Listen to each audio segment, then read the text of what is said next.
Thank you very much. It's a pleasure to be here with you today to discuss what's such an important topic and with such a great selection of speakers and a fantastic audience. It's a really important area, I feel, and it's a large one, as we'll see today, some of the large complex issues that are to be discussed. Because facial recognition and biometrics is being used. We've heard you use it on your phone quite a bit, and it's got different contexts and different opinions. And the uses for which it's used and the applications in which that use is being applied is really important to judging the acceptability and the efficacy of that biometric solution. We just heard James talk about necessary and proportionate. We hear that quite a bit, that term. But the question is, can we really say what is necessary or proportionate if we don't fully understand the technology and what it can do? Do we understand how effective it is, how reliable? We've heard Carly talk about some of the challenges around gender and racial challenges in the systems. And do we understand what harms can be used? So we shall see if the technology works for me. It does. So one thing I wanted to say is biometrics are not new at all. So the use of biometrics, and indeed biometrics to classify or identify people, have been around for a long time. So Bertillon, some time ago in the late 1800s, early 1900s, did a lot of work around anthropometry. For law enforcement, he was a police officer and a researcher, and what he did is he used 5 different measures to identify criminals, and they were around head length, head breadth, the length of the cubit, so between your middle finger and elbow, length of foot and your middle finger. And the thing is, what I want us to think about is, was that appropriate back in those days? Well, of course it was useful, but it's not very exact, right? And I'll talk a little bit about the efficacy of biometrics and how we might measure how useful a biometric is. And I'd like you to think about that early use that was revolutionary. So we use biometrics for a number of different reasons, and we've seen some of the images before, but identification, so identifying who are you, and authentication, do you have the right to access a service or a environment? It's also used to classify, and I think Baroness Kidron mentioned this herself and Carly as well, about how it might be used in terms of, is somebody happy or is it sad? So you would classify a type of person, and that's quite a different use to identifying an individual, and will then lead to people feeling differently about it. But also, it will lead to different efficacy of the solution, because it's easier in some ways to identify, is this person whom they claim to be, than getting right the intent necessarily. That depends upon your data size and your data set that's used, and those challenges lead to the biases we've already heard about. But one thing we should think about is, this is about facial recognition and biometrics, and of course facial recognition is very popular at the moment. It's very much in the news, and it's very much in the mind of the regulators and also of citizens.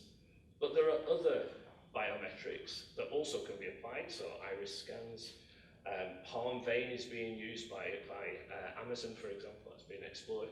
And the question is it about facial recognition, or is it about the fact that I am being tracked and my data, as James said, is being used in a way that I don't feel comfortable with? It's also being used to detect people and crowds. So what you may do is not identify individuals, but how many faces are there in a certain crowd. And we should recognize that most of the things when we talk about facial recognition, we've talked about these optical sensors, cameras, right? And that's what we see in the picture we saw earlier. I think it was Carly was in China, where they were, Hong Kong, I guess, where they were covering up the cameras. But there are many different ways to gather biometrics, and they've got different efficacy with those. So infrared sensors, for example, and that will be interesting because there are suggestions that there may be a movement to try and overcome facial recognition systems, and infrared is one way where I could try and prevent a facial recognition system working effectively, but not be too obvious to everybody else. So we have to think, what are the kinds of areas? So it was alluded to, but you know, one thing that we might do is just guess the size of a crowd. We might have some kind of management, not identifying individuals, but how many people are there in a crowd, so we can do emergency evacuation in smart cities, something that most people would say that's quite useful, but that's not identifying me as an individual, rather it's using facial recognition technology to recognize how many people are in a certain environment.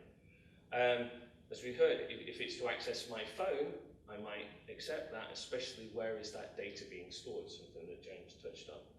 And we know that drones, for example, are being trialled in mountainous regions. For example, can we send a drone over?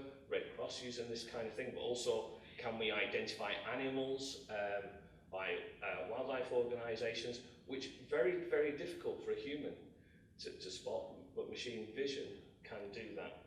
And we'll agree that that's important. But in the case in which we're using biometrics to identify an individual, it's really important we've got some way to measure. So what we need to make sure is the biometric is able to be unique, so I can't be confused with somebody else, because we see the kind of challenges that might present, and it means that I may not be able to access a service that I should be able to. There's also an aspect called universality. Yeah, so facial recognition is okay, because that is quite universal, right? Because most people have got a face that's in some way distinctive. But the thing is, if it was things like for biometrics, where it's fingerprint or something like that, what do you do when people don't have a fingerprint? Is they're amputee, for example.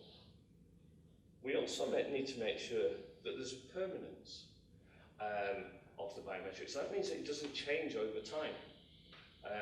Interestingly, I've put a graph just of there, because I was trying to think what could describe permanence, and I've put a graph of weight over time, and that was one thing that you would think, that's crazy, but was thought of, is that a biometric? Well, of course it isn't, because it's not unique, but it's universal, right? Everybody's got a weight, some more than others. But the one thing is, it doesn't radically change day by day, right? Will over time, but it should be permanent. It should be collectible. Yeah. So there are certain biometrics that are hard to collect and to store. Face, again, is easier for that. And again, going back to the uses, it should be accurate. Yeah. So we talk about what we call false rejection rates, false acceptance rates. Yeah. And there are operating conditions that we can use, so-called ROC curves. How quick is it? And that depends upon the application, right? Is it after the fact that you're using recognition, or is it live to access a service or otherwise at the time? And how robust is it? I think lighting conditions was one of the things that Carly talked about. Of course, infrared overcomes lighting conditions, so different sensors can be used, but how robust is it? How acceptable is a biometric? And we've already talked, and we'll talk more about that, so I'll skip over that. But also circumvention and, as was mentioned, security and privacy is the area in which I work. And how can people fool a biometric system? Or how can an attacker, in a sense, compromise the system? And the thing is, what we have to do a lot of the time, because if I present even a face, yeah, we need machine learning behind that algorithm, and that's the thing that happens with some of the bias in recognition in certain groups of people. And I think what we need to do is make sure that those algorithms themselves are resilient and are well governed, and that's a whole different conversation that's going on, but is overlapping with this one, the use of facial recognition, because we use machine learning for inexact matching. And we've seen challenges. Most of you will have a challenge, right? If you've used the biometrics at borders, they're generally quite good, but there's been times where you haven't been able to use that system, and you've got to use a workaround. So what we need to do is we need to consider how trustworthy these systems are. So how secure are the systems? So don't think just about facial recognition in itself as a technology, but rather as a system. How secure is that system? Because that houses some pretty important data. Is it privacy preserving? Yeah? Is it transparent to people when it's used for decisions in the whole system? So the system includes the application. Is it reliable? So will it work reliably in the sense that if I am accepted, I'll be accepted a number of times, and it doesn't change, so I can predict it in some sense? And is it robust in those different circumstances? So I'd like to end on some of the things that we're looking at currently that can help us in these quests to address trustworthiness. One is around secure systems development. So one of the reasons that you have on your iPhone is that facial recognition is that there is a secure enclave on your phone, so that's held more securely than just more easily accessible systems. We have secure systems in terms of accessing a system. We've got pretty good access control systems to make sure that unauthorized people can't access. Privacy enhancing technologies is an area of work that has been considered by the Royal Society already. These privacy enhancing technologies are very important. They offer us a mechanism by which, for example, to perturb data a little so that we can not have the exact data, but rather we can have some perturbation of the data, which will just say, does my face fit this authorization, but without storing my face in its full entirety.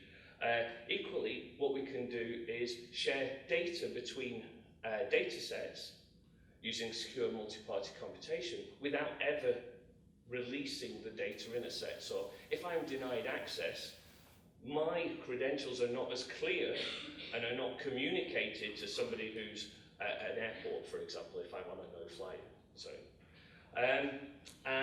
We can often operate on encrypted data, so there's new techniques that are important. We've already talked a little about explainable AI. How explainable is that, and the work that has already been conducted by a number of people, including Lovelace, interested in that, the Turing Institute, the Information Commissioner's Office, so a whole lot of people looking at explainable AI. We need to look at new systems for verification, and we're doing that, and to understand the threats that are facing us. Thank you very much.